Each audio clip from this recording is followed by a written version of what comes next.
Sa mundo ng basketball, kadalasan ang mga sikat ay malalakas sumigaw, magaling magpakitang gilas, at punong-puno ng yabang. Pero may isang tao na tahimik lang, simpleng-simple, pero grabe kung bumida sa court, si Tim Duncan, ang The Big Fundamental. Ipinanganak noong April 25, 1976 sa St. Croix, US Virgin Islands, hindi talaga basketball ang unang hilig ni Duncan. Swimming ang una niyang sport. Gusto niyang maging Olympic swimmer. Pero nang dumaan ang Hurricane Hugo at nawasak ang kanilang swimming pool, at nang mamatay ang kanyang ina, tila nagbago ang takbo ng buhay niya. Doon siya lumipat sa basketball.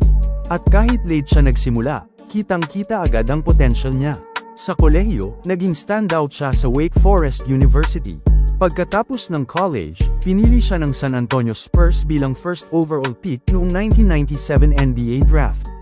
At doon na nagsimula ang alamat.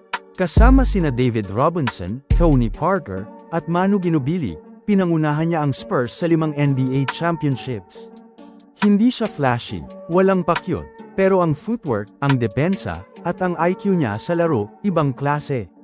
Kaya siya tinawag na The Big Fundamental dahil sa kanya, bumalik sa basics ang basketball.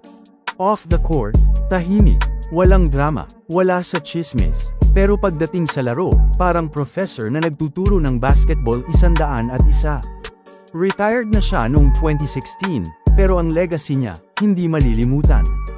2-time MVP, 3-time Finals MVP, at siguradong Hall of Famer. Pero higit sa lahat, siya ang patunay na hindi mo kailangang sumigaw para mapansin.